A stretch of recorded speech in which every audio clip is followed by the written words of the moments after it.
السلام علیکم نحمده ونصلي على رسوله الكريم اما بعد فاعوذ بالله من الشيطان الرجيم بسم الله الرحمن الرحيم رب اشرح لي صدري ويسر لي امري واحلل عقدة من لساني يفقهوا قولي اللهم ارنا الحق حقا وارزقنا اتباعه وارنا الباطل باطلا وارزقنا اجتنابه آمین یا رب العالمین۔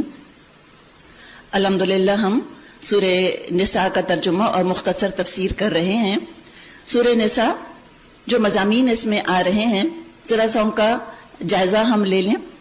شروع ہی جس مضمون سے ہوا اس میں یتامہ کا ذکر آیا اور خواتین کا۔ دراصل یہ معاشرے کے چند کمزور طبقات ہیں جن کا ذکر کیا گیا، ان کے حقوق کی بات اس میں کی جا رہی ہے سورہ نساء میں۔ پھر ہم ساتھ ساتھ کچھ یہ چیزیں بھی دیکھیں گے کہ جو اسلام کا ایک جو ڈائنامک کانسیپٹ ہے، اسٹیٹک کانسیپٹ نہیں، اسلام ایز اے مذہب نہیں، اسلام is a way of life. جب اسلام کو امپلیمنٹ کرنے کے لیے، نافذ کرنے کے لیے عملی طور پہ پریکٹیکلی جدوجہد ہوگی تو جو حالات اس میں بدلیں گے، جو ڈائنامزم آئے گا، تو بدلتے حالات میں اللہ تعالیٰ نے کچھ ہمیں اس میں ہدایات دی ہیں۔ ہو سکتا ہے آپ جب ان ہدایات پر سے گزریں تو آپ پوری طرح ان کو سمجھ نہ سکیں۔ دراصل تھیوریٹیکل طور پہ سمجھنے والی چیزیں وہ ہدایات نہیں ہیں، عملی طور پہ جب وہ صورتحال پیش آئے گی تو جو بھی فوج کا سپہ سالار کمانڈر ان چیف ہوگا یا جو اسلامی مملکت کا سربراہ ہوگا، وہ حالات کو دیکھتے ہوئے ان آیات کی روشنی میں کوئی نہ کوئی فیصلہ کرے گا۔ تو جب حالات ہوں گے، جب انشاءاللہ تعالیٰ دیکھیں گے، ہدایات اللہ نے ہمیشہ کے لیے دے دی ہیں، گائیڈ لائنز دے دی ہیں۔ ساتھ ہی ساتھ ہم دیکھیں گے کہ کیا کرو، اللہ رسول کی اطاعت کرو۔ خاص طور پہ سورہ نساء میں رسول صلی اللہ علیہ وسلم کی اطاعت کی پرزور تاکید آئی ہے۔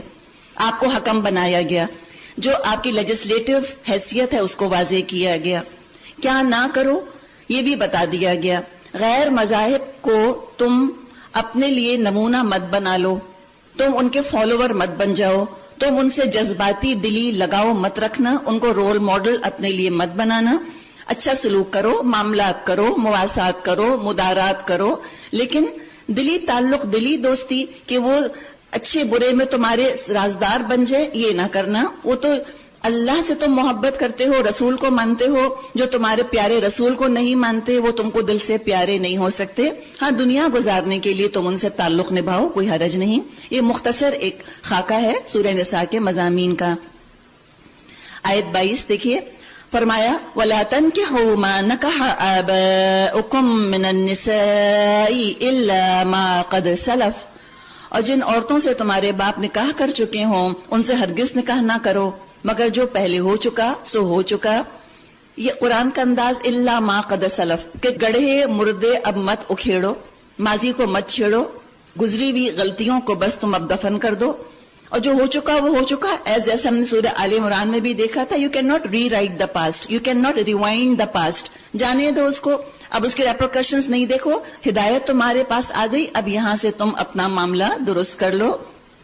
تو یہ سگی ماں سے تو کوئی نکاح نہ کرتا تھا، لیکن سوتیلی ماں سے وہ کر لیا کرتے تھے۔ عرب معاشرے میں بھی اس کو نکاح مقت کہا جاتا تھا، گندا نکاح، برا نکاح۔ فرمایا انہو کان فاحشۃ ومقتا وساء سبیلا، در حقیقت یہ ایک بے حیائی کا فعل ہے، ناپسندیدہ ہے اور برا چلن ہے۔ تم پر حرام کی گئیں تمہاری مائیں، بیٹیاں، بہنیں، پھوپھیاں، خالائیں، بھتیجیاں، بھانجیاں، اور تمہاری وہ مائیں جنہوں نے تم کو دودھ پلایا ہو، اور تمہاری دودھ شریک بہنیں۔ یعنی ذکر آ رہا ہے کچھ نسب کے رشتوں کا۔ 7 رشتے نسب سے حرام ہوتے ہیں، 7 رشتے رضاعت سے حرام ہوتے ہیں، اور 4 رشتے سسرال کی وجہ سے حرام ہو جاتے ہیں، یعنی ان سے نکاح نہیں کیا جا سکتا۔ وَأُمَّهَاتُ نِسَائِكُمْ، اور تمہاری بیویوں کی مائیں یعنی تمہاری ساسیں، اور تمہاری بیویوں کی لڑکیاں جنہوں نے تمہاری گودوں میں پرورش پائی ہے، ان عورتوں کی لڑکیاں جن سے تمہارا تعلق زنا و شو یعنی تم جن سے میرج کنزیومیٹ کر چکے، تعلق قائم ہو چکا ہو، ورنہ اگر صرف نکاح ہوا ہو اور تعلق زنا و شو نہ ہوا ہو تو انہیں چھوڑ کر ان کی لڑکیوں سے نکاح کر لینے میں تم پر کوئی مواخذہ نہیں، اور تمہارے ان بیٹوں کی بیویاں جو تمہاری صلب سے ہوں، اور یہ بھی تم پر حرام کیا گیا کہ ایک نکاح میں 2 بہنوں کو جمع کرو، الا ما قد سلف، مگر جو پہلے ہو گیا سو ہو گیا، ان اللہ کان غفور رحیما، اللہ بخشنے والا اور رحم فرمانے والا ہے۔ 5واں پارہ، والمحصنات من النساء الا ما ملکت ایمانکم کتاب اللہ علیکم، اور وہ عورتیں بھی تم پر حرام ہیں جو کسی دوسرے کے نکاح میں ہوں، البتہ ایسی عورتیں اس سے مستثنا ہیں جو جنگ میں تمہارے ہاتھ آئیں۔ یہ اللہ کا قانون ہے جس کی پابندی تم پر لازم کر دی گئی ہے۔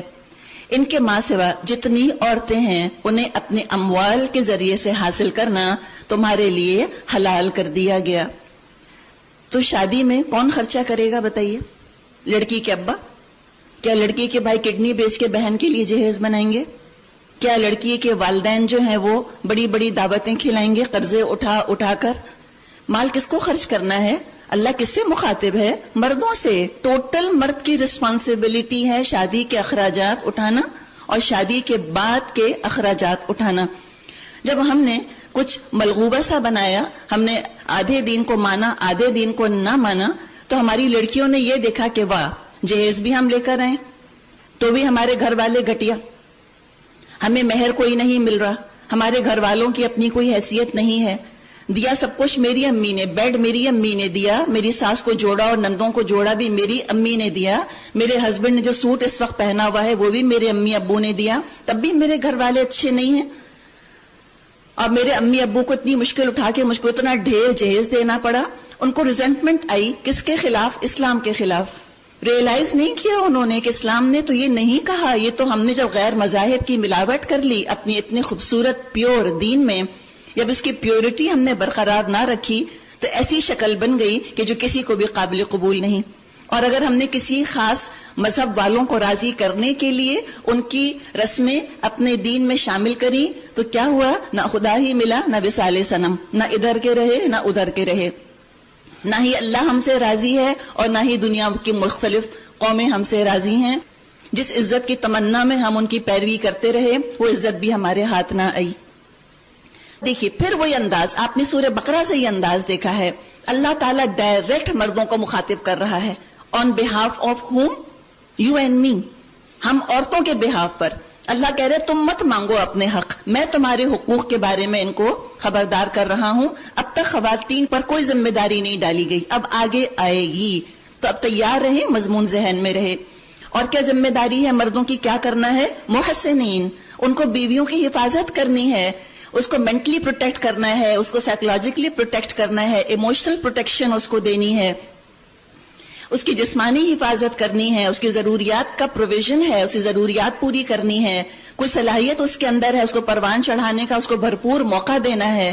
کنیز نہیں لا رہے، پارٹنر لا رہے ہو، عزت کرو، تمہارا گھر بسا رہی ہے، تمہاری اگلی نسلوں کو اپنی گود میں پروان چڑھانے والی ہے، تم اس کو چیریش کرو، اس کو نرش کرو، سسٹین کرو، مینٹین کرو، حفاظت کرو، ان پروٹیکٹڈ فیل نہ کرے۔ محسنین غیر مصافحین، آزاد شہوت رانی نہ کرنے لگو۔ پھر جب تم ازواجی زندگی کا لطف ان سے اٹھاؤ تو اس کے بدلے ان کے مہر بطور فرض، اجورہن فریض، فرض کے طور پہ ان کے مہر ان کو دے دو۔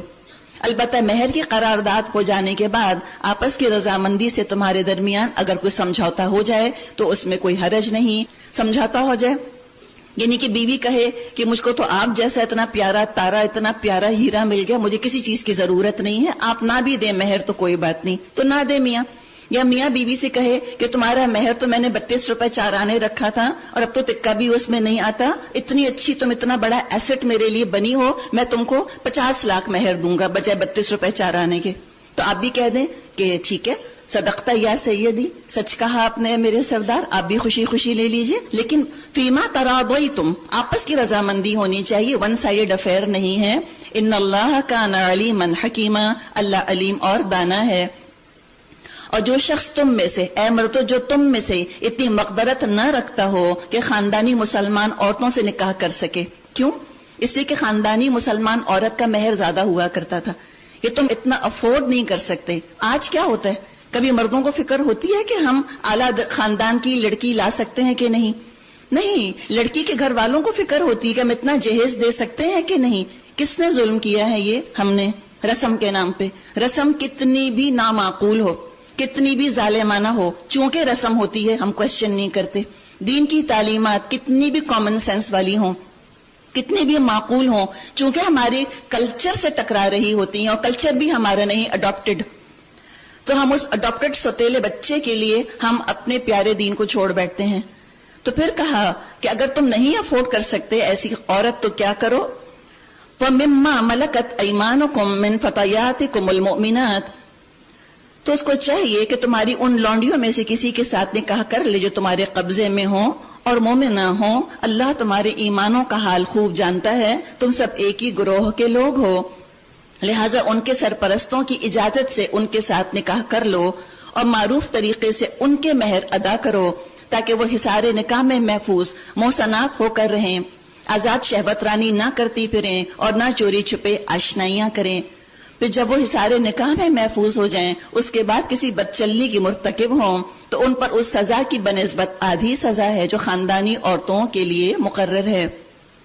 یہ سہولت تم میں سے ان لوگوں کے لیے پیدا کی گئی ہے جن کو شادی نہ کرنے سے بندے تقوی کے ٹوٹ جانے کا اندیشہ ہو، لیکن اگر تم صبر کرو تو یہی تمہارے لیے بہتر ہے. واللہ غفور الرحیم، اللہ بخشنے والا اور رحم فرمانے والا ہے.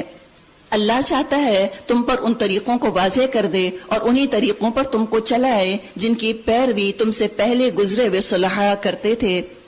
وہ اپنی رحمت کے ساتھ تمہاری طرف متوجہ ہونے کا ارادہ رکھتا ہے. واللہ علیم حکیم، اللہ علیم بھی ہے اور دانا بھی. واللہ یرید ان یتوب علیکم، ہاں اللہ تو تم پر رحمت کے ساتھ توجہ کرنا چاہتا ہے.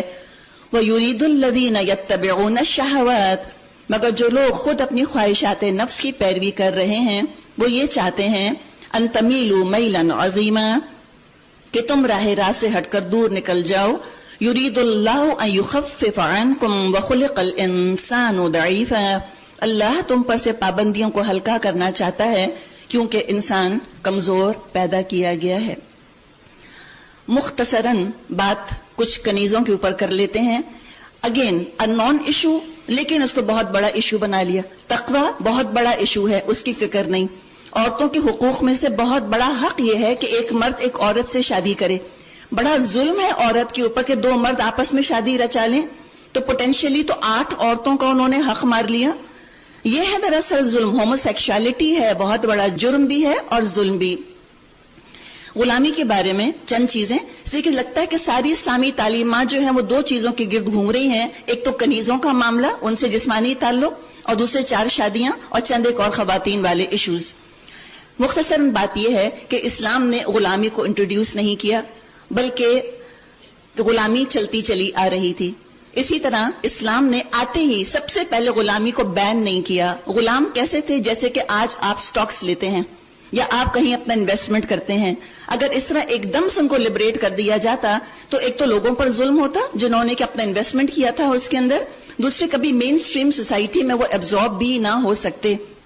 1865 میں امریکہ میں قانون بن گیا تھا، غلامی سلیوری ابالش کر دی گئی تھی، لیکن کاغذ کا لکھا دلوں پہ نہیں لکھا جاتا، اس کو عمل میں آتے آتے وقت لگتا ہے. تو کیا کیا اسلام نے؟ اسلام نے غلامی کو لکویڈیٹ کیا. دوسری چیز یہ کہ رفتہ رفتہ اصطلاحات آئیں، ان کا درجہ بلند کیا گیا. احادیث میں تاکید آئی جو خود کھاؤ ان کو کھلاؤ، جو خود پہنو ان کو پہناؤ، کام زیادہ ہو جائے ان کا ہاتھ بٹاؤ. بہت سے گناہوں کے کفارے کے طور پہ غلام آزاد کرنے کی ترغیب دی گئی. بہت بڑی نیکی کے غلام آزاد کرو. زکوٰۃ کے استعمالات میں سے ایک کیٹیگری ہے غلاموں کو آزاد کرنا. پھر مکاتبت کا بھی حکم آیا ہے، یعنی کہ غلام اگر چاہتا ہے تو وہ کچھ کمائی سے اپنے مالک کو راضی کر لے اور اپنی آزادی خرید لے. اس کے لیے بھی زکوٰۃ میں سے پیسے دینے کا حکم دیا گیا ہے. پھر ایک قدم اور آگے بڑھایا، کنیزوں سے نکاح کی اجازت دے دی گئی. امیجن کریں کہ آپ کے گھر میں جو میڈز ہیں وہ کنیزیں نہیں ہیں، اپنے بیٹے کی شادی آپ کریں گی؟ اس سے ہیں اتنی براڈ مائنڈیڈ؟ کریں گی؟ اور وہ تو اس سے بھی نیچے درجہ ہوتا تھا. ہماری میڈز جو کام کرتی ہیں وہ کنیزیں نہیں ہیں. آج دنیا میں کنیزوں کا یا غلامی کا وجود ہے ہی نہیں، یہ معلق ہے، سسپینڈڈ ہے اس وقت. لیکن ہم کبھی نہ کریں. آپ سوچیں اس زمانے میں آپ صلی اللہ علیہ وسلم نے اور قرآن نے یہ کہا کہ تم اپنی کنیزوں سے شادی چاہو تو کر سکتے ہو، انہرڈ آف چیز تھی. ایسی ان کی سوشل اپلفٹ کی گئی ہے. اور ایک طرح سے آپ یہ دیکھیے کہ یہ جو غلام ہوتے تھے یہ ایکچولی جنگی قیدی ہوتے تھے. اب ایک طرح سے پوسٹ وار ریکنسٹرکشن پلان ہے جو کہ اسلام دے رہا ہے، بہت ہیومین، بہت انسان دوست. جب اس طرح پرزنرز آف وار آتے ہیں اور خاص طور پہ خواتین کا کیا حال ہوتا ہے وہ تو کسی بھی بیان کا محتاج نہیں ہے. بہت بڑا احسان اسلام نے کیا کہ کنسنٹریشن کیمپس میں ان کو نہیں بھرا، ایک عورت کو کئی مردوں کے رحم و کرم پہ نہیں چھوڑ دیا. کیا کیا کہ بلکہ ان کو اسلامی معاشرے کا مین سٹریم سوسائٹی کا حصہ بنا دیا. اس طرح ان کو گھروں کے اندر ڈسٹریبیوٹ کر دیا کہ وہ ریہیبلیٹیٹ ہو جائیں کسی طرح سے. اس سے اچھا کسی کے پاس اگر پلان ہے تو وہ بتائے. بڑے بڑے تھنک ٹینکس آ کے بتائیں کہ ان پرزنرز آف وار کے ساتھ کیا کرنا چاہیے. تاریخ گواہ ہے کہ بدر کے قیدیوں کو مسلمانوں پہ جب آپ نے تقسیم فرمایا، آپ صلی اللہ علیہ وسلم نے اچھے سلوک کی تاکید کی. مسلمانوں نے خود کھجوریں کھائیں جو کہ کمتر درجے کی غذا تھی، اور قیدیوں کو روٹیاں کھلائیں. خاص طور پہ یہ جو پوائنٹ آتا ہے کنیزوں کے ساتھ جسمانی تعلق قائم کرنے کا، ایک تو یہ ہوتا تھا کہ گورنمنٹ کنیز کسی کو دے دیا کرتی تھی کانٹریکٹ کی طرح. نکاح بھی کیا ہوتا ہے، ولی جو ہے وہ اپنی جو اس کے پاس جو اس کی بیٹی یا اس کی بہن، اس کے خاندان کی خاتون یا کوئی اور خاتون ہوتی ہے تو ولی شوہر کے سپورٹ کرتا ہے. شادی بھی کانٹریکٹ ہے. اسی طرح کانٹریکٹ ہے، یہ بالکل لیگل تھا جیسے کہ شادی لیگل ہے. اسلام تو زنا کو روکنے آیا ہے. نعوذ باللہ کیا اسلام زنا کا حکم دے گا؟ تو اس طرح ایک کانٹریکٹ ہوتا تھا، اور جس کی وہ ملکیت میں ہوتی تھی کنیز، وہ چاہے تو جسمانی تعلق قائم کر سکتا تھا. اولاد جو ہوتی تھی لیگل ہوتی تھی، باپ کا نام ہوا کرتا تھا. اگر مالک مر جائے تو جس کنیز کے ہاں بیٹا یا اولاد ہو چکی ہوتی تھی وہ ام الولد کہلاتی تھی، اور وہ خود بخود آزاد ہو جاتی تھی مالک کے مرنے کے بعد. اگر کسی کنیز کو اپنا مالک پسند نہیں تو مکاتبت کر کے اپنی آزادی خرید سکتی تھی، یہ بھی اجازت تھی. دوسرے، ہمیں تصور یہ آتا ہے، ازمپشنز ہم نے شامل کر لیے کہ جتنی قیدی خواتین آتی ہوں گی، جتنی کنیزیں ہوتی ہوں گی، انتہائی سیڈکٹیو، انتہائی گلیمرس، نکول کڈمن یا اینجلینا جولی لوکا لائکس ہوں گی ساری کی ساری، کہ ہمارے دلوں پر سانپ لوٹیں ان کو دیکھ کر کے ہے اتنی حسین. آپ بتائیں آپ کی میڈز میں سے ہیں کوئی ایسی ہالی ووڈ ایکٹریسز لوکا لائکس؟ وہ نہیں ہیں. تو ہم نے کیوں فرض کر لیا کہ ساری ایک سے ایک حسین، خوبصورت اور 18 سال کی حسینائیں عالم ہوتی ہوں گی؟ بوڑھی بھی ہوتی تھی، ادھیڑ عمر کی بھی ہوتی تھی، زخمی بھی ہوتی تھی. بعض دفعہ یہ ہوتا تھا کہ جن کے حصے میں کوئی کنیز آتی تھی وہ بیٹیوں کی طرح ٹریٹ کرتے تھے، بعض دفعہ ماؤں کی طرح بڑی عزت سے رکھا کرتے تھے، بعض خالی گھر کے کام کاج کروا لیا کرتے تھے. کوئی ضروری نہیں تھا کہ وہ ہر ایک جو ہے جس کے پاس جو کنیز آئے وہ اس سے جسمانی تعلق ضرور ہی قائم کرے. اور یہ بھی ہم نے فرض کر لیا کہ ہر کنیز کو اپنا مالک بہت ہی زہر لگتا ہوگا، ہرگز وہ اٹریکٹ نہ ہوتی ہوگی اس کی طرف. کیا پتہ اس کی اپنی بھی خواہش ہو کہ میرا مالک اتنا اچھا ہے، جسمانی تعلق قائم کر کے مجھے پروٹیکٹ کر رہا ہے، الحمدللہ. اور ابھی جیسے ہم نے بات کی، اگر نہیں پسند مالک، مکاتبت کر لے، آزادی اختیار کر لے، نو ایشو. کہیں ہم اس طرح کی غلامی نہ سمجھیں جو افریقہ سے جانوروں کی طرح زنجیروں میں ڈال کے اور قیدیوں کو لایا جاتا تھا اور اس طرح ان کو بیچا جاتا تھا. یہ اسلام کا طریقہ نہیں. کتنے ہی غلام ایسے ہیں کہ جن کی اولادیں سپہ سالار بنی، بادشاہ بنی، عالم بنی. ہندوستان میں خاندان غلامہ کی بنیاد ڈالی گئی. ترکی میں مملوکس، وہ بھی کیا تھے؟ مملوک، غلام. تو سود کی طرح ابالش نہیں کیا گیا جیسے ابھی ہم نے بات کی، لیکویڈیٹ کیا. عمر رضی اللہ عنہ جب بیت المقدس فتح کرنے کے لیے گئے، ایک ہی اونٹ تھا اور ایک خود تھے اور ایک ان کا غلام تھا. جب بیت المقدس میں داخل ہو رہے تھے تو اس وقت غلام کی باری کا وقت تھا کہ وہ اونٹ پر سوار ہوگا. اس طرح فاتح کی حیثیت سے بیت المقدس میں داخل ہوئے کہ اونٹ کی نکیل عمر نے پکڑی ہوئی تھی اور اونٹ کے اوپر غلام سوار تھا. یہ ہے وہ انداز، وہ غلامی نہیں کہ ہنٹر مارے جائیں اور زنجیروں میں ان کو بند رکھا جائے. اس میں بہرحال کیسٹ بھی موجود ہے، آپ چاہیں تو انشاءاللہ اس سے بھی فائدہ اٹھا سکتی ہیں. آگے فرمایا، ترجمہ ہے، اے لوگوں جو ایمان لائے ہو، آپس میں ایک دوسرے کے مال باطل طریقوں سے مت کھاؤ. لین دین ہونا چاہیے آپس کی رضامندی سے. وَلَا تَقْتُلُوا أَنفُسَكُمْ، اور اپنے آپ کو قتل مت کرو. دیکھیں جب معاشی تقسیم خطرناک ہو جاتی ہے یا اس میں بے انصافی ہونے لگتی ہے، ظلم ہونے لگتا ہے، تو معاشرے میں خودکشی بھی بہت بڑھ جاتی ہے، قتل اور غارت گری بھی بہت بڑھ جاتی ہے. تو یہاں پر منع کیا گیا کہ ایسے حالات مت بناؤ، اتنا ایکسپلائٹیٹو سوسائٹی تمہاری نہیں ہونی چاہیے کہ لوگوں کے لیے زندہ رہنا دوبار دشوار ہو جائے، یہ نہ کرو۔ اور دوسرے خودکشی کو بھی روکا گیا ہے، جیسے کسی اور کو قتل کرنا حرام ہے، ایسے اپنی جان لینا بھی حرام ہے۔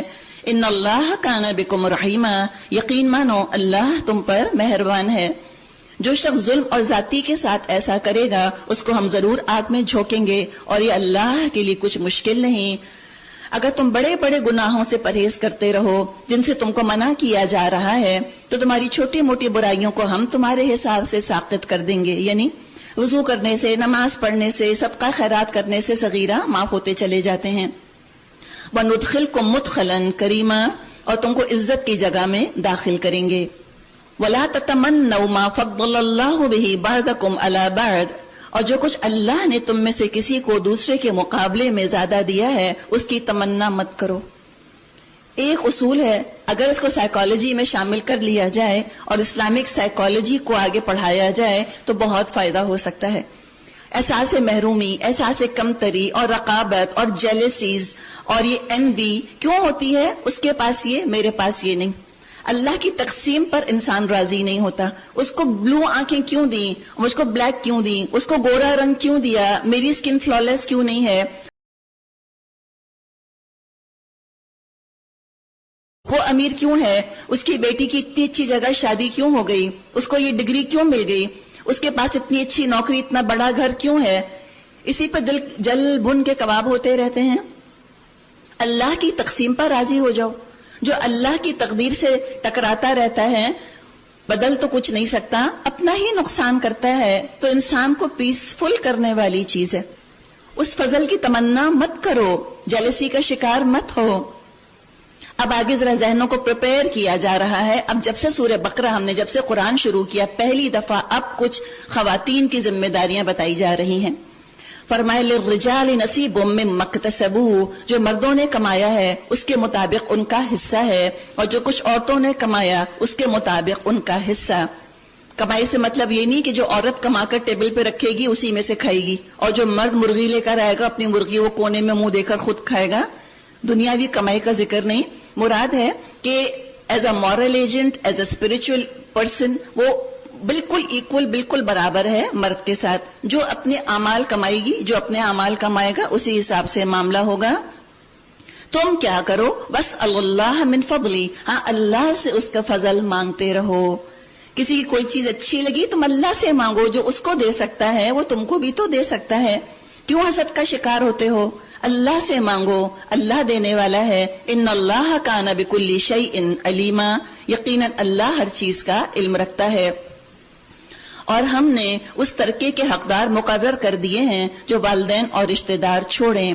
اب رہے وہ لوگ جن سے تمہارے عہد و پیمان ہوں تو ان کا حصہ انہیں دو، یقیناً اللہ ہر چیز پر نگران ہے۔ الرجال قوامون علی النساء، مرد عورتوں پر قوام ہیں۔ کیوں ہیں؟ کیا ریزنٹ کرنے کی ضرورت ہے؟ لاکھ لاکھ میرے دل سے تو شکر ادا نکلتا ہے کہ میرے ابو نے میری حفاظت کی، مجھے کما کے کھلایا، اس کے بعد میرے شوہر نے میری حفاظت کی، مجھے کما کے کھلایا۔ ہم یہاں بیٹھی ہیں نا، کیا ہم کو سارے مردوں سے نفرت ہے؟ بتائیے، کیا آپ کو اپنے بھائی یا اپنے باپ یا اپنے چچا یا تایا اور ماموں اور اپنے بیٹے زہر لگتے ہیں؟ نعوذ باللہ، اتنے پیارے رشتے نہیں ہیں؟ اللہ نے کتنے سارے رشتوں میں عورتوں کو مردوں کے ساتھ جوڑا ہے۔ باپ کیسے بیٹیوں کو چاہتے ہیں، بھائی کیسے بہنوں کے ساتھ بیٹھ کے گفتگو کرتے ہیں، شوہر کیسے بیویوں کا خیال رکھتے ہیں، اور اچھے اور برے تو دونوں میں ہوتے ہیں، بری عورتیں بھی تو ہوتی ہیں تو برے مرد بھی ہوتے ہیں۔ تو اب یہاں بتایا کہ اللہ نے ذمہ داری ڈالی ہے عورتوں پر، ان کو قوام بنایا ہے۔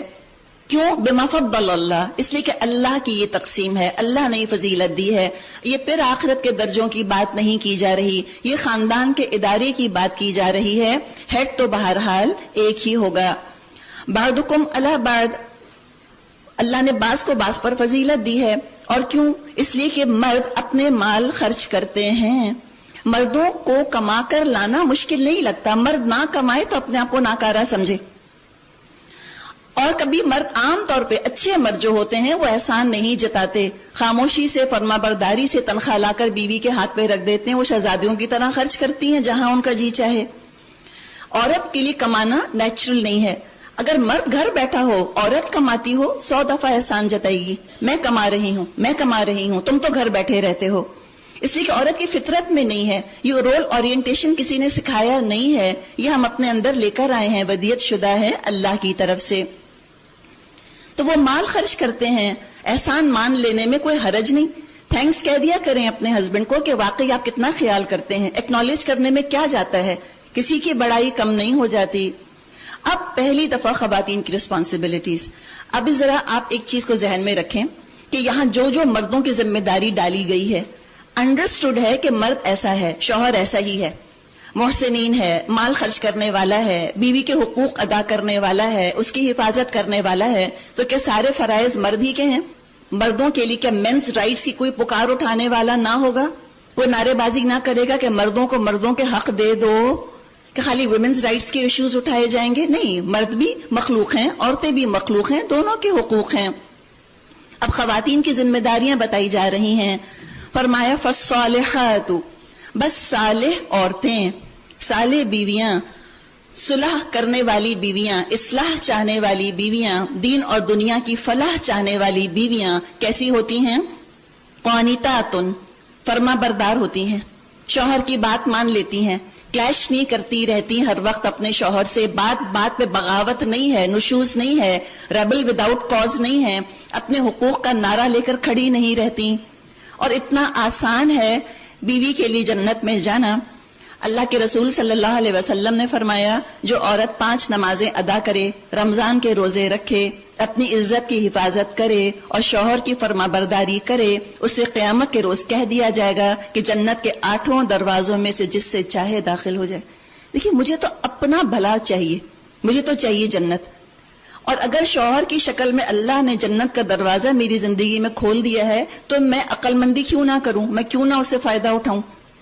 کئی رشتے جنت کے دروازے ہیں، والدین ان میں سے ایک ہیں، شوہر ان میں سے ایک ہے، تو فرما برداری کرو، اور فرما برداری معروف میں ہوگی، حرام کاموں میں نہیں ہوگی۔ اصول یاد رکھیں، لا طاعۃ لمخلوق فی معصیۃ الخالق، اگر خالق کی نافرمانی ہو رہی ہو اللہ کی تو مخلوق کی اطاعت نہیں کی جائے گی۔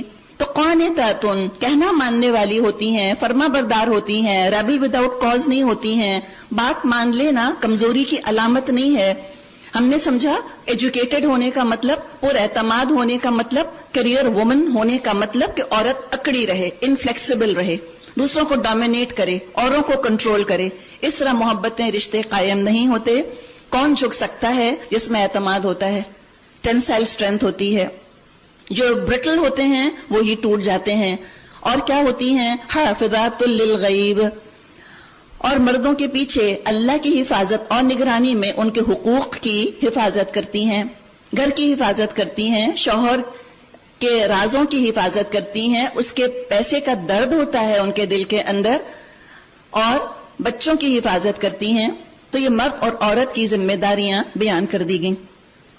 اور الحمدللہ دنیا آئیڈل میرجز سے خالی نہیں ہے، بہت خوبصورت آپ کو یہ توازن نظر آئے گا بعض گھروں کے اندر۔ جنت کا نمونہ دیکھنا چاہیں اس گھر کو دیکھ لیں جہاں میاں اپنے فرائض ادا کر رہا ہے اور جہاں بیوی اپنے فرائض ادا کر رہی ہے۔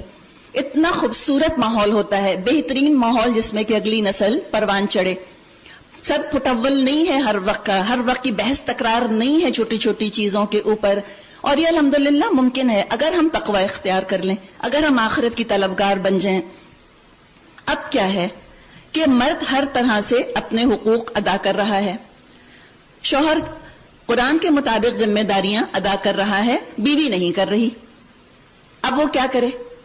بیوی جو ہے حق ادا نہیں کر رہی، شوہر کو حقیر سمجھتی ہے، بات بات پہ اس کی تحقیر کرتی ہے، کبھی اس کو جانور کہہ دیتی ہے، کبھی اس کو نوکر کہہ دیتی ہے، کبھی ہنستی ہے، حقارت کا سلوک کرتی ہے، بڑی مجلس میں اس کا مذاق اڑاتی ہے، زبان دراز ہے، اور اصل چیز کیا ہے؟ بد کردار ہے۔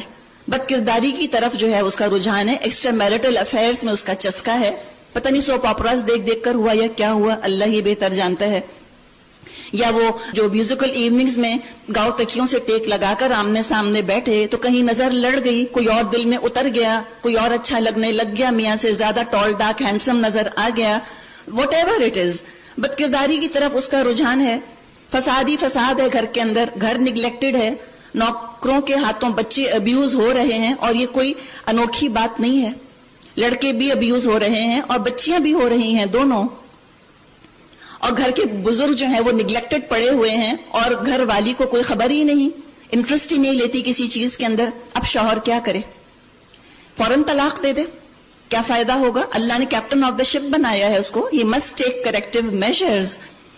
لیکن طلاق دینا تو کوئی حل نہیں ہے، گھر ٹوٹ جائے گا. کہ عدالت میں چلا جائے اور ضد پر آئے گی عورت کہ تم نے میرا معاملہ سب کے سامنے کھول دیا.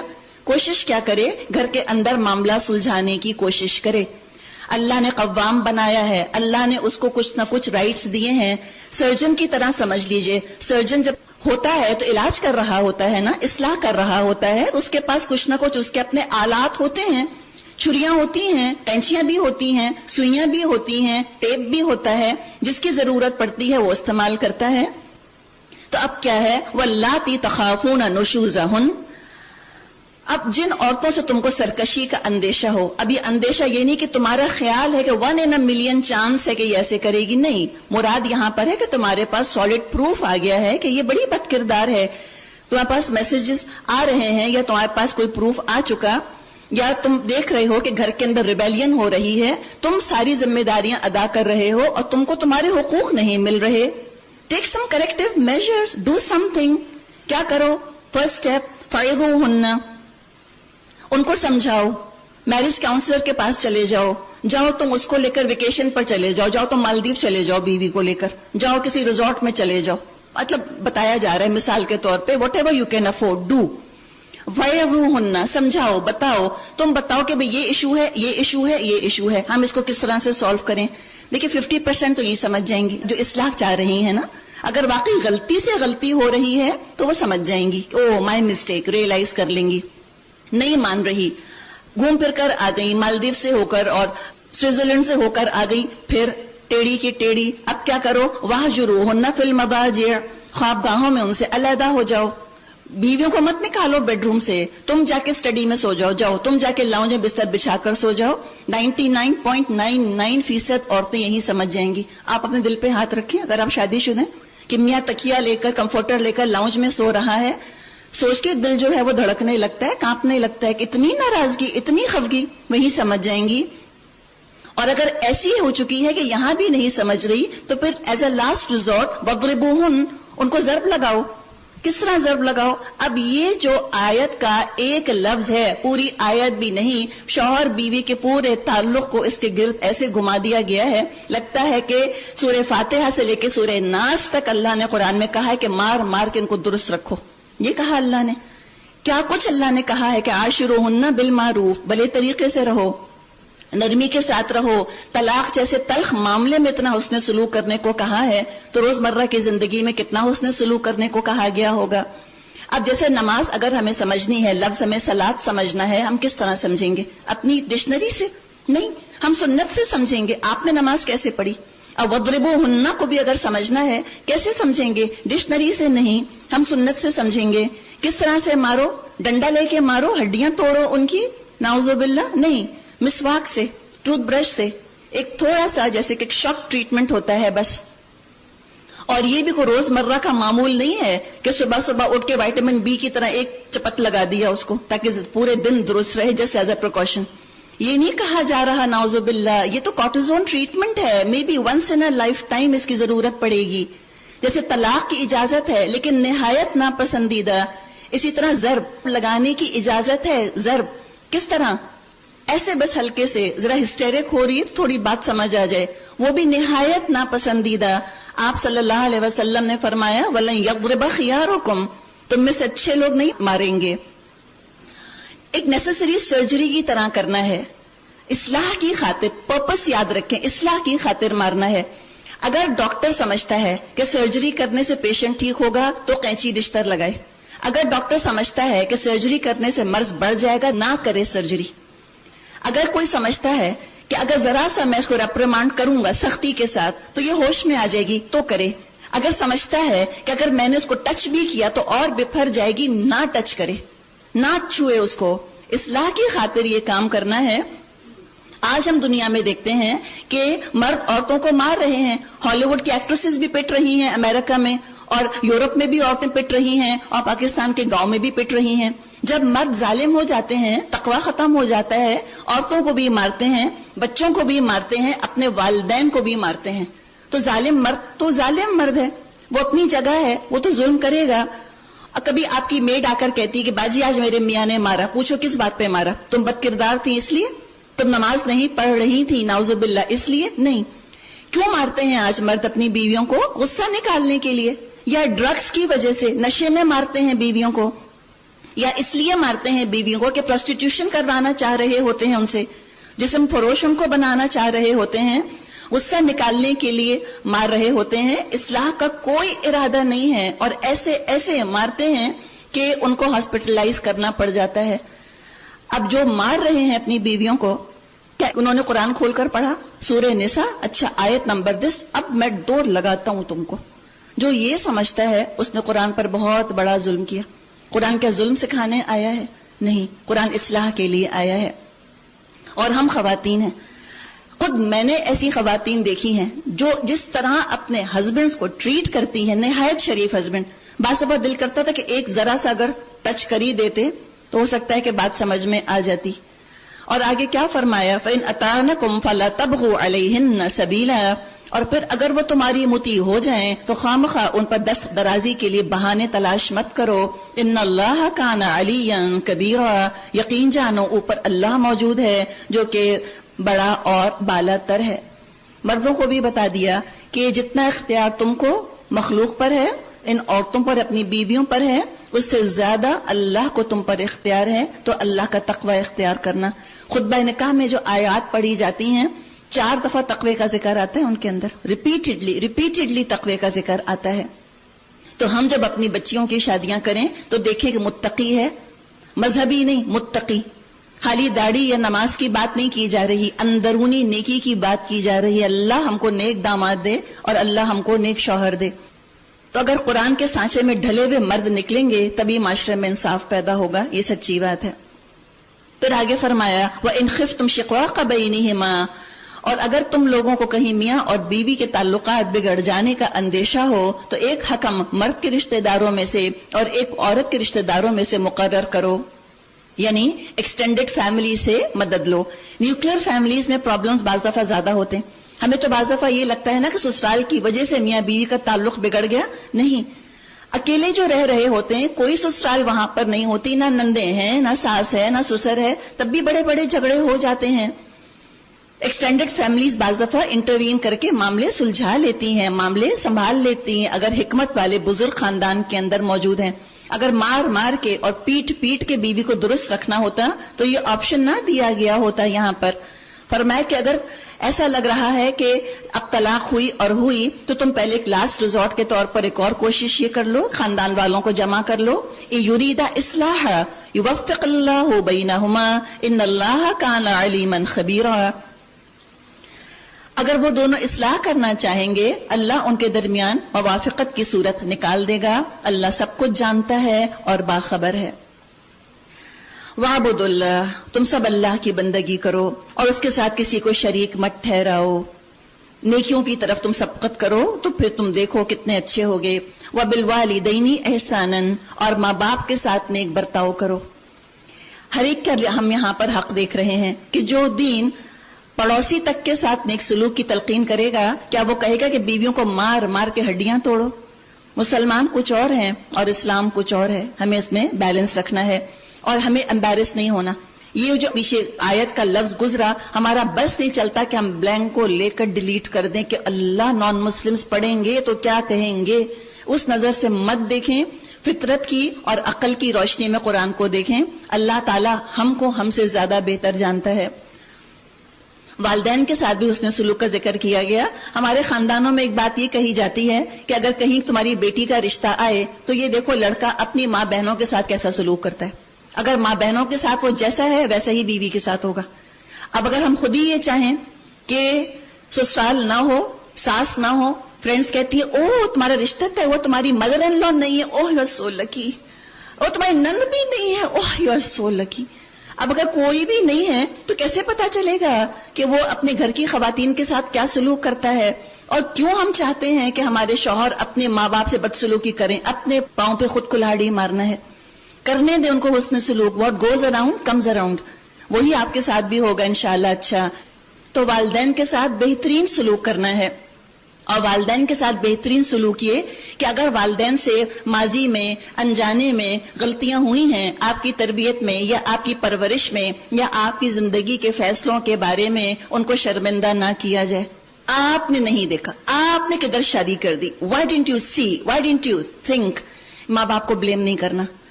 یہ سب سے اچھا سلوک ہے. اور ساتھ ساتھ کیا، ان کی تعریف کیجئے، ان کی خوبیاں یاد دلائیے. یاد ہے اماں آپ نے وہ ڈال لے کے مجھ کو دی تھی، یاد ہے اماں آپ نے مجھ کو وہ ڈریس لے کے دیا تھا. خوش کیجئے ان کو بڑھاپے میں خاص طور پہ. اور اچھا سلوک، چہرے کا ایکسپریشن اچھا ہونا چاہیے، اور گھٹیا اور اسٹوپڈ نعوذ باللہ یا احمق نہ سمجھا جائے ماں باپ کو. یہ تو احسان کا بالکل ہی الٹ معاملہ ہے. جواب نہ دیا جائے، تر زبان نہ کھولی جائے ان کے آگے. وَبِذِي الْقُرْبَى، اور قرابت داروں کے ساتھ بھی حسن سلوک کرنا ہے. بعض دفعہ لڑکیاں کہتی ہیں ٹھیک ہے ہم اپنے والدین سے اچھا سلوک کریں گے، سسرال والوں کا تو کوئی ذکر ہی نہیں. تو ٹھیک ہے رحمی رشتہ ہو سکتا ہے نہ ہو سسرال والوں کے ساتھ، تو پھر ذی القربیٰ کون ہے، قریبی رشتہ دار کون ہے؟ شوہر کے گھر والے سے زیادہ قریبی رشتہ اور کون سا ہوگا؟ یقیناً ہمیں حسن سلوک کرنا ہے، اور جو حسن سلوک کرتی ہیں خود خوش رہتی ہیں. پہلے کہا جاتا تھا لڑکیوں سے کہ بیٹا خدمت کرنا، پہلے ماننا تو پھر منوانا، خدمت میں عظمت ہے. سکھایا جاتا تھا تم گیسٹ آف آنر بن کے نہیں جا رہی ہو سسرال، تم خدمت کرنا، تم دل ان کے جیت لینا. اگر کوئی لڑکی جا کر اپنی ساس سے شادی کے بعد کہتی ہے 2 یا 3 دن کے بعد کہ میں آپ کے لیے چائے بنا کر لے آؤں، تو ساس کا دل خوش ہوگا کہ نہیں؟ کون سی ساس ہوگی جو کہے گی ہاں سموسے بھی تل کے لاؤ، جلیبیاں بھی منگو؟ یہ کوئی کہے گا؟ کوئی نہیں کہے گا. کہے گی نہیں بیٹا تم بیٹھو میں بنا کے لاتی ہوں، تمہارے تو ہاتھوں کی مہندی بھی نہیں اتری. دل جیتنے کے طریقے سکھائیں. ہم جہیز دینے کی فکر میں رہتے ہیں، تربیت دیں. تربیت عورتیں چلاتی ہیں خاندان، اصل میں تو وہی مردوں کو بھی پٹیاں پڑھاتی ہیں. وَبِذِي الْقُرْبَى، اور قرابت داروں کا خیال کرنا ہے، احسان کرنا ہے. کان نہیں بھرنے ہیں مردوں کے تمہاری اماں ایسی، تمہاری بہنیں ایسی، یہ نہیں کرنا. اپنے بھی خاندان والوں کا، میکے والوں کا کرو اور سسرال والوں کا بھی کرو، اور باقی معاشرے کے دبے پسے طبقوں کا بھی خیال کرو. وَالْيَتَامَى وَالْمَسَاكِينَ، اور یتیموں اور مسکینوں سے اچھا سلوک کرو. وَالْجَارِ ذِي الْقُرْبَى، اور پڑوسی رشتہ دار کے ساتھ بھی اچھا سلوک کرو. دو چیزیں ہو گئیں، پڑوسی بھی ہے رشتہ دار بھی. اب اس کی تم تجسس میں مت رہنا کہ اچھا آج دیور دیورانی میں کتنے جھگڑے ہوئے، آج گاڑی میں جو ہے وہ دیور کی بیٹی کہاں گئی، اچھا نن کی بیٹی ٹیوشن جا رہی ہے، اچھا کس کے ساتھ، فرینڈ کے ہاں پڑھنے گئی، فرینڈ کا بھائی ہے. یہ مت کرنا. اچھا سلوک کرو. والجار الجنب، اور اجنبی ہمسائے کے ساتھ بھی اچھا سلوک کرنا. یعنی ان کی میڈ بہت اچھا کام کر رہی ہے تو یہ نہیں کہنا ادھر آؤ میں تم کو 500 ایکسٹرا دوں گی تو میرے یہاں کام شروع کر دو، یہ مت کرنا، یہ بھی اچھی چیز نہیں ہے. والصاحب بالجنب، اور پہلو کے ساتھی کے ساتھ اچھا سلوک کرنا. کوئی مسافر ہو تم، ساتھ کی سیٹ پر کوئی بیٹھا ہوا ہے، ڈاکٹر کے کلینک میں بیٹھے ہو، آپ سب یہاں پر جو ہیں کون ہیں؟ اب صاحب بالجنب ہیں، ساتھی ہیں ایک دوسرے کے. منہ سے بو نہ آئے، کپڑوں سے بو نہ آئے، اتنا پھیل کر نہ بیٹھیں کہ اگلا جو ہے پریشان ہو جائے، یا ٹانگیں ایسی نہ رکھیں کہ چلنے والا الجھ کر گرے اور اسی کو ہم گھوریں کہ دیکھ کے نہیں چل رہے، تم گر وہ رہا ہے خفا آپ ہو رہی ہیں اس کے اوپر. یہ کام نہیں ہونے چاہیے. اور کسی نے بڑا پیارا طرز کا ایک مطلب بیان کیا ہے، صاحب بالجنب، پہلو کے ساتھی بیوی اور شوہر. بالکل ہی تو پہلو میں ہے، ساتھی تو سو رہا ہے، ساتھی تو سو رہی ہے. یہ دین کہے گا کہ تم ظلم کرو، تم جبر کرو، تم ہڈیاں پسلیاں برابر کرو، نعوذ باللہ. وابن السبیل، اور مسافروں کے ساتھ اچھا سلوک کرو. وما ملکت ایمانکم، اور لونڈی غلاموں کے ساتھ بھی اچھا سلوک کرو. لونڈی غلام جیسے بھی ہم نے بات کی، غلامی تو آج کل سسپینڈڈ ہے، یہ تو ابھی کہیں نظر ہی نہیں آتی دنیا میں، اس کا وجود ہی نہیں ہے. لیکن ہمارے گھر میں سرونٹس ہیں، نوکر ہیں. ڈگنیٹی آف لیبر کی بات کی جا رہی ہے. ان کے ساتھ اچھا سلوک کرو، تمیز کے ساتھ بات کرو. انہوں نے اپنے ہاتھ بیچے ہیں، عزت نہیں بیچی. کوئی بات کرتے ہوئے ان کی عزت نفس کو، سیلف ریسپیکٹ کو 2 کوڑی کا مت کر دو، تو کر کے بات مت کرو، بات بات پہ ان کو مت ڈانٹو، بات بات پہ احسان مت جتاؤ، اتنی تنخواہ دے رہے ہیں تم ایسے ہو، اتنا تم کو دیتے ہیں، تم لوگ تو دماغی درست نہیں ہوتے، نعوذ باللہ، یہ طریقہ اختیار مت کرنا، اچھوت بنا کے ان کو نہ رکھا جائے۔ میرے خیال ہے یہ پاکستان انڈیا کا جو علاقہ ہے شاید ہی چند ہی ان ممالک میں ہوگا کہ جہاں ایک کام کرنے والی اور بیگم صاحب ایک صوفے پہ نہیں بیٹھ سکتی۔ آپ کی کام کرنے والی آئی، وہ کہاں بیٹھتی ہے؟ وہ نیچے بیٹھتی ہے، اور اگر وہ آئی اور آپ نے کہا یہاں آؤ ایک بات تم سے کرنی ہے، اور آپ کی کھانا پکانے والی یا جھاڑو دینے والی اگر صوفے پر بیٹھ گئی، کہیں گے لو دماغ دیکھیں بیگم صاحب کے، چڑھ کر بیٹھ گئی صوفے کے اوپر۔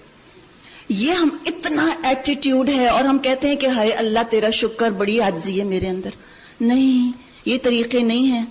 ان کے برتن الگ رکھ دیتے ہیں، اور وجہ کیا بتاتے ہیں کہ ہاں یہ دانت اچھے طرح صاف نہیں کرتی نا، ان کی اورل ہائیجین کا ان کو خیال نہیں ہے۔ کل یہی جس کو آج پلاسٹک کا گلاس الگ دیا ہوا ہے اور آپ کی کانچ کے گلاس میں جو پانی نہیں پی سک رہی، کل مرسیڈیز میں بیٹھ کر آ جائے، نہ کرسٹل کا گلاس آپ کا نکلے تو کہیے گا، نہ صوفے پر آپ اس کو بٹھائیں تو کہیے گا۔ تو یہ بھی اپلفٹ ہے، ہیومن ڈگنیٹی کا خیال کریں، انسان ہے، ڈگنیٹی آف لیبر۔ باہر کے ملکوں میں ہم پاکستانی جاتے ہیں، وہاں میڈز آتی ہیں، کلیننگ لیڈیز، آپ جناب سے بات ہوتی ہے، تھینک یو کہا جاتا ہے ان کو، ان کے برتن الگ کر کے تو دیکھیں، نہ وہ کیس کر دیں آپ کے اوپر ڈسکریمنیشن کے اوپر۔ تو انہوں نے ہماری ساری ویلیوز اڈاپٹ کر دی، ڈگنیٹی آف لیبر ان کے ہاں ہے، ایکوالٹی ان کے ہاں ہے، ہیومن ڈگنیٹی کا خیال ہے ان کے ہاں، اور اسلام نے اور ہمارے رسول نے جو باتیں ہمیں سکھائیں ہم سب چھوڑ کے بیٹھ گئے۔ وہی لوگ جو وہاں ان میٹس کا اتنا خیال عزت کرتے ہیں، وہی جب پاکستان آتے ہیں اسی کلچر میں رنگ جاتے ہیں، اسی بدتمیزی سے بات کرنا شروع کر دیتے ہیں اپنے سرونٹس اور نوکروں سے۔ عزت کیجئے ان کی، ریپریمانڈ کرنے کا آپ کو حق ہے، لیکن آپ ان کی عزت 2 کوڑی کی نہیں کر سکتی۔ خیال کرنا ہے، ما ملکت ایمانکم، آپ صلی اللہ علیہ وسلم کا انتقال ہو رہا تھا، جاتے جاتے آپ نے وصیت کی ہے، ایک تو نماز کی اور ایک آپ نے عورتوں سے حسن سلوک کی، اور بعض روایات میں آتا ہے کہ آپ نے لونڈی غلاموں سے اچھی سلوک کی۔ وصیت دنیا سے جاتے جاتے کی جب آپ کی آواز مدھم پڑ رہی تھی۔ اللہ ہمیں اس پر عمل کرنے والا بنائے۔ اسی لیے آج اس قدر چونکہ ہمارے ایٹیٹیوڈز میں اس قدر ایروگنس ہے، آپ دیکھیں اتنے سے بچے ہیں، چھوٹے چھوٹے سے بچے، اتنی بڑی عمر کا ڈرائیور ہے جو ان کے باپ کے برابر ہے، وہ کہتا ہے کہ وہ طارق صاحب، احمد صاحب آ رہے ہیں، اور وہ چھوٹے سے صاحب چلتے ہوئے آ رہے ہیں، موٹے سے پیارے سے 3 سال کے، بستہ نہیں اٹھا سکتے اپنا، ڈرائیور لے کہیں گے ڈرائیور بستہ لاؤ میرا، اور وہ میڈم آ رہی ہیں تھکی ہوئی اسکول سے، منی سی چنی سی، ان کی پونیز 2 بنی ہوئی، اپنا بستہ نہیں اٹھائیں گی۔ تو تکار سے بات کرتے ہیں، تم سے بات کرتے ہیں، تمیز سکھائیں، آپ سے بات کرو، سلام کرو، عمر میں اتنے بڑے ہیں تو آگے پیچھے کچھ لگا لو ان کے نام کے ساتھ تاکہ ان کو عزت کا احساس ہو۔ پہلے اتنے وفادار ہوا کرتے تھے نوکر، اسی کی عزت ہوتی تھی۔ آج بالکل جب ہم نے ان کو 2 کوڑی کا کر دیا تو نوکر خود قتل کرنے پر آمادہ ہو جاتے ہیں آج اپنے مالکوں کو۔ تو بہرحال ان سے بہت اچھا سلوک کرنا ہے، یہ قرآن کی نصیحت ہے۔ یہ نہیں کہ ہم نے اپنے اوپر لبادیں تو ڈال لی اور تہجدیں پڑھ لی اور ہم عمرے کے لیے حج کے لیے چلے گئے اور شرعی پردہ کر لیا اور بات کرنے کی تمیز نہیں۔ کسی کا اخلاق دیکھنا ہے تو آپ دیکھیں کہ اپنے سے کمتر حیثیت کے لوگوں سے کس طرح بات کرتے ہیں، بٹھائیں صوفے پر، اور اتنا مشکل کام ہے وہ بیٹھنے پر راضی نہیں ہوتی، نہیں باجی میں یہی ٹھیک ہوں، نہیں باجی میں یہی ٹھیک ہوں، آپ کہیں اٹھو یہاں آ کر بیٹھو، جس گلاس میں سب پانی پی رہے ہیں تم بھی اسی گلاس میں پانی پیو، انشاءاللہ تعالی اللہ اجر دے گا۔ یہ ہے تقوی کہ انسان کو انسان کے لیول کے اوپر رکھنا۔ فرمائے ان اللہ لا يحب من کان مختالا فخورا، یقین جانو اللہ کسی ایسے شخص کو پسند نہیں کرتا جو کہ اپنے پندار میں مغرور اور اپنی بڑائی پر فخر کرے۔ اگر اللہ نے کسی کو بیگم صاحب بنایا ہے تو وہ ڈیزرو نہیں کرتی، امتحان ہے اللہ کی طرف سے۔ یہ گھر لے کر، یہ گاڑی لے کر، یہ صوفہ لے کر، یہ ڈریس پہن کر تمہارا ایٹیٹیوڈ کیا ہے، اللہ یہ دیکھتا ہے، اور جس کو زیادہ دیا اس کا امتحان اتنا ہی بڑا۔ الذین یبخلون ویأمرون الناس بالبخل، اور اللہ ایسے لوگوں کو بھی پسند نہیں کرتا جو کنجوسی کرتے ہیں اور دوسروں کو بھی کنجوسی کی ہدایت کرتے ہیں، اور جو کچھ اللہ نے اپنے فضل سے ان کو دیا ہے اس کو چھپاتے ہیں۔ ایسے کافر نعمت لوگوں کے لیے ہم نے رسوا کن عذاب مہیا کر رکھا ہے۔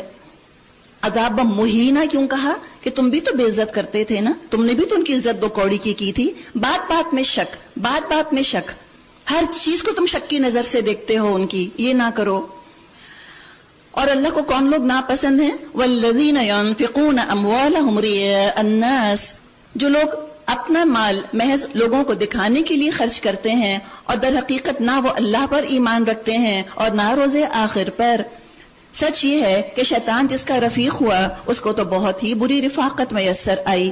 آخر ان لوگوں پر کیا آفت آ جاتی اگر یہ اللہ اور روز آخر پر ایمان رکھتے اور جو کچھ اللہ نے دیا ہے اس میں سے خرچ کرتے۔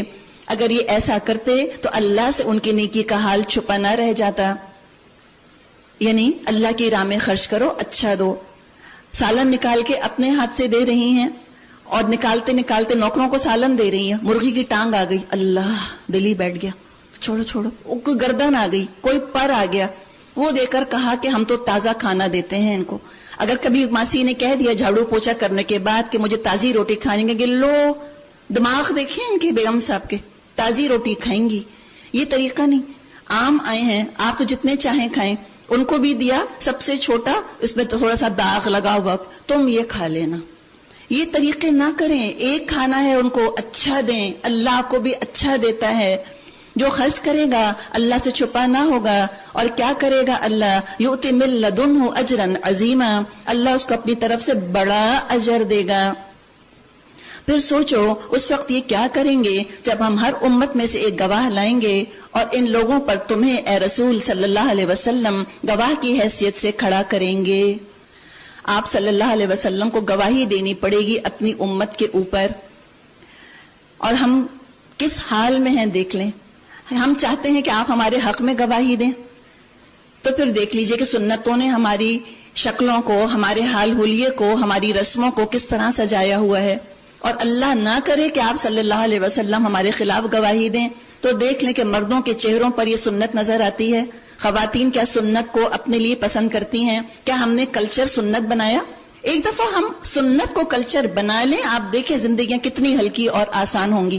جو اسراف ہے، جو تبذیر ہے، جو شکایتیں ہیں آپس میں رسموں کے ڈھیر کی وجہ سے، کلچر بنا لیں ایک دفعہ سنت کو، پھر دیکھیں انشاءاللہ دنیا کا بھی فائدہ، آخرت کا بھی۔ اور جو نہ کرے گا رسول کی اطاعت تو کیا ہوگا؟ یومئذ یود الذین کفروا وعصوا الرسول، اس وقت وہ سب لوگ جنہوں نے رسول کی بات نہ مانی اور اس کی نافرمانی کرتے رہے۔ دنیا میں تو کہتے ہیں نا what difference does it make؟ So what؟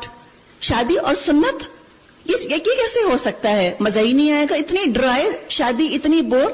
تو رسم فوقیت سنت کے اوپر، سنت قربان کر دیں گے رسم کو قائم رکھنے کے لیے، اور کہتے ہیں سو واٹ۔ ہاں دنیا میں تو سو واٹ، کچھ نہیں فرق پڑے گا۔ ہو سکتا ہے کسی نے عین سنت کے حساب سے اپنی یہاں خوشیاں کی ہوں، ہو سکتا ہے کل کو طلاق ہو جائے، کہیں کہ لو کیا فائدہ ہوا ان کو سنت کے مطابق شادی کرنے کا۔ یا کسی نے ساری سنتیں اور ساری اللہ کی حدود توڑی ہوں، تو بھی جس کی شادی ہوئی بہت خوش خوش زندگی گزار رہے ہیں۔ دنیا دار الجزا نہیں ہے، دار الامتحان ہے، یہاں ریزلٹس نہیں نکلتے، یہاں اللہ چھوٹ بھی دے دیتا ہے۔ ضروری نہیں ہے کہ اللہ یہاں ریوارڈ دے، لیکن قیامت کے دن کیا ہوگا؟ کہیں گے لو تسوى بهم الارض، قیامت کے دن تمنا کریں گے کہ ہم جو رسول کی نافرمانی کرتے رہے، کاش زمین پھٹ جائے اور وہ اس میں سما جائیں، وہاں وہ اپنی کوئی بات اللہ سے چھپا نہ سکیں گے۔ اب کچھ احکامات کے بارے میں بات آ رہی ہے، تدریج ہے، آرام آرام سے بات سمجھائی جا رہی ہے، گریجولی سٹیپ بائی سٹیپ۔ فرمایا یا ایھا الذین آمنوا، اے لوگو جو ایمان لائے ہو، لا تقربوا الصلاۃ وانتم سکارى، تم نشے کی حالت میں نماز کے قریب مت جاؤ۔ نماز اس وقت پڑھنی چاہیے جب تم جانو کہ تم کیا کہہ رہے ہو۔ عربوں کو شراب محبوب تھی، گٹی میں پڑی ہوئی تھی، لیکن نماز اس سے زیادہ محبوب تھی، محبت کی طاقت سے روکا ہے۔ اور آج اتنے بڑے بڑے ممالک، ان میں کیا کچھ لاز بن گئے، کیا کچھ انہوں نے اس کے اوپر لوگ تعینات کر دیے، لوگوں کو شراب نوشی سے روکنے میں ٹوٹلی ناکام ہو گئے۔ اب ان کا ایٹیٹیوڈ کیا ہے؟ You can not beat them, join them. اور آپ صلی اللہ علیہ وسلم کی تعلیمات کا اثر دیکھیے کہ کس طرح ان عربوں نے شراب چھوڑ دی۔ صحابہ نے ہاتھ نہیں لگایا اس کے بعد جب اس کی حرمت کا حکم آ گیا۔ تو یہ بات بھی امپورٹنٹ ہے کہ حتی تعلموا ما تقولون، تک کہ تم جان لو تم کیا رہے ہو۔ تو ہم بھی بالکل اونگتے ٹولتے نیم بے ہوشی کے عالم میں نمازیں نہ پڑھا کریں، کانشیس ہو کے نماز پڑھیے، آپ کو پتا تو ہو کہ آپ کی زبان سے کیا الفاظ ادا ہو رہے ہیں۔ سمجھ میں آ رہے ہیں ویری گڈ، اگر سمجھ میں نہیں آ رہے تو کم از کم الفاظ کا تلفظ، ڈکشن وغیرہ، پروننسیشن تو درست ہونا چاہیے. ہر نماز سجدہ صحف پر تو ختم نہ ہو، پتہ ہی نہ چلے کتنی رکعتیں پڑھی تھیں اور کس میں کیا پڑھ گئے. کچھ اور احکامات، وَلَا جُنُبًا إِلَّا عَابِرِي سَبِيلٍ حَتَّى تَغْتَسِلُوا، اور جنابت کی حالت میں بھی نماز کے قریب نہ جاؤ جب تک کہ غسل نہ کر لو، الا یہ کہ راستے سے گزرتے ہو.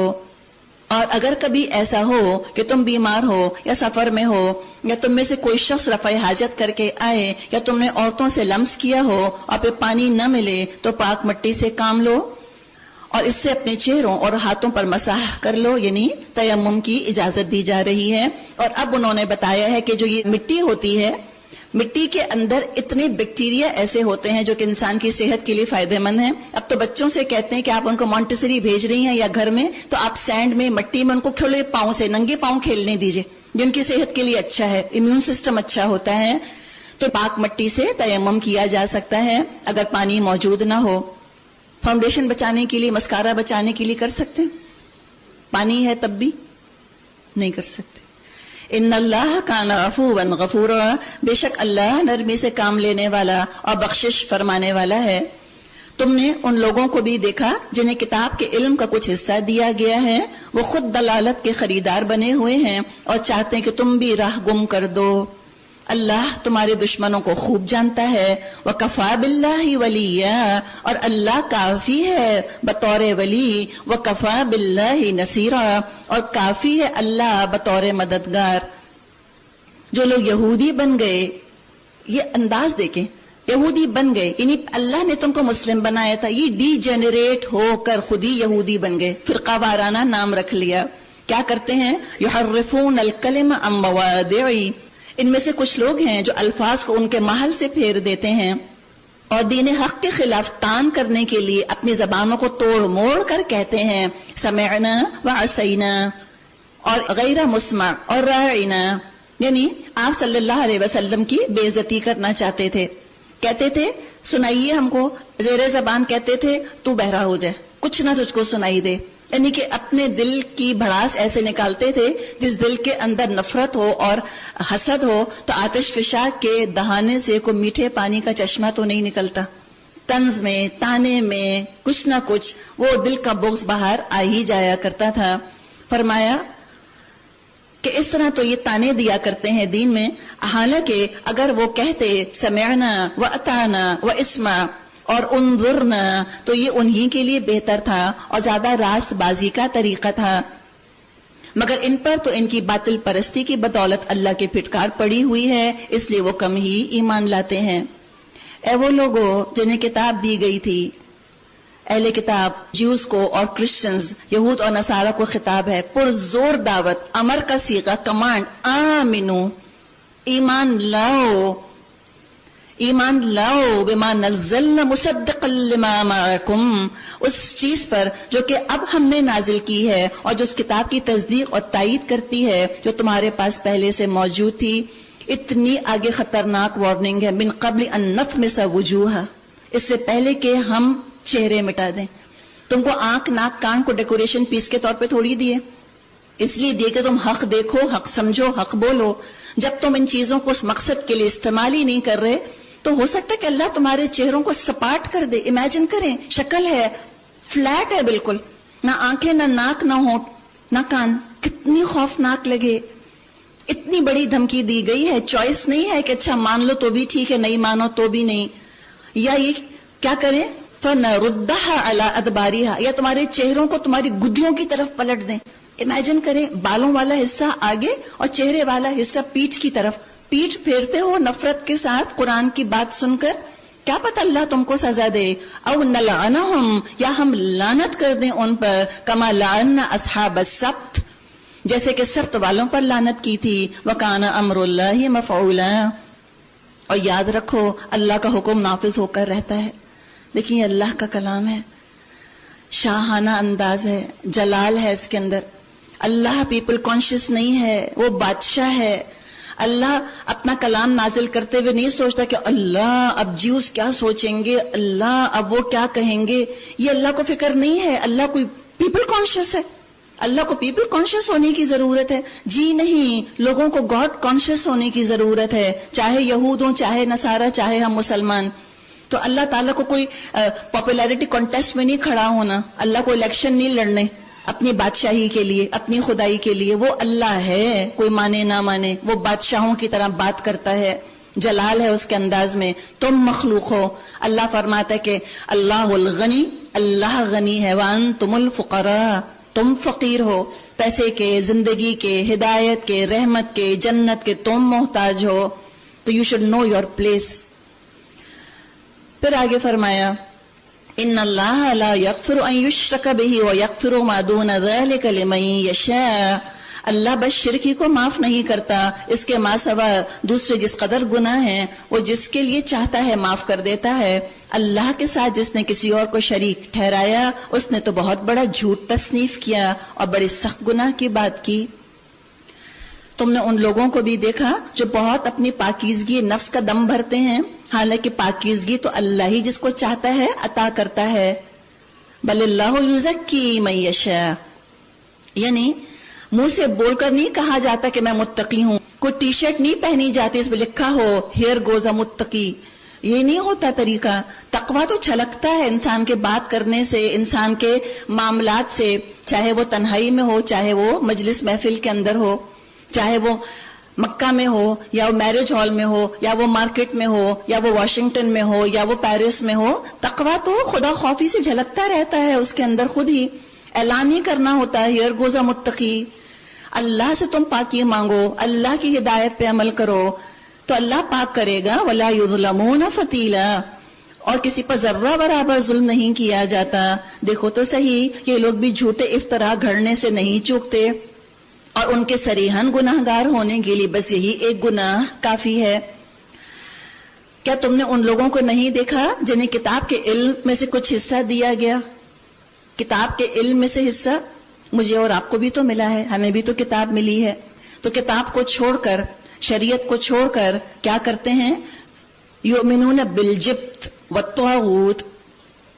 ان کا حال یہ ہے کہ جبت اور طاغوت کو مانتے ہیں. طاغوت کوئی بھی سرکش قوت جو اللہ کا نافرمان بنا کر اپنا فرما بردار بنانا چاہے. جبت جادو ٹونے کو، سپرسٹیشنز کو، اوہام پرستی کو کہا جاتا ہے.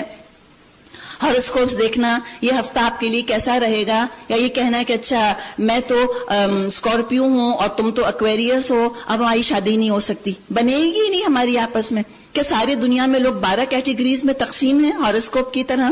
یہ ہفتہ آپ کے لیے کیسا رہے گا، ان کو کیسے پتا یہ ہفتہ کسی کے لیے کیسا رہے گا. یا یہ کوا آ کر بول رہا ہے گھر کے اوپر تو مہمان آئیں گے، وہ کوا اتنا عالم فاضل کیسے ہو گیا، اس کو پتا چل گیا اور مجھے نہیں معلوم. یا یہ ہے کہ پیلا رنگ پہننے سے اور دلہن بننے والی بیٹی بلاؤں سے محفوظ رہے گی. پیلا رنگ حفاظت کرتا ہے تو خدا بن گیا پیلا رنگ. 7 سہاگنے سہاگن رکھیں تو 7 سہاگنے زندگی دینے والی ہو گئیں، وہ تو خدا بن گئیں. ہمیں احساس بھی نہیں ہوتا کہ ہم شگونوں کے ساتھ شرک کر رہے ہیں. ہم کہتے ہیں امام ضامن باندھو. امام ضامن ہے کہ اللہ ضامن ہے؟ اللہ ہے ضامن. ابھی پیچھے پڑھا ہے ہم نے، اللہ ولی ہے، اللہ نصیر ہے. یہ تمام چیزیں چونکہ ہم نے غیر مذاہب سے لی، ہر رسم مذہب کے اندر اس کی جڑ ہوتی ہے. ہم جب کسی غیر مذہب کی رسم اپنے اسلام میں شامل کرتے ہیں، ہم شرک کا ایک ٹکڑا لا کے اس میں شامل کر رہے ہوتے ہیں، اور ہمیں کوئی احساس نہیں ہوتا کہ ہم کیا کام کر رہے ہیں. رنگوں سے شگون لیا جاتا ہے، دنوں سے شگون لیا جاتا ہے.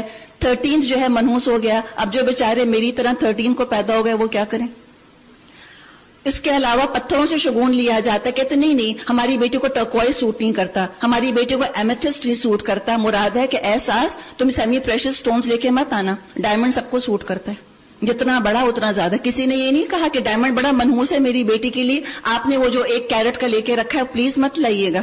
نہیں، یہ سب شگون ہیں جو جس نے اگر کوئی شگون کر لیا تو کفاری کی دعا ہے، وہ دیکھ لیجئے کتابوں میں اور وہ دعا مانگ لیجئے تاکہ یہ شرک بھی ہماری زندگیوں سے نکل جائے. لیکن دیکھیں ہم دین کو تو کویسچن کرتے ہیں، وائی دس وائی دیٹ.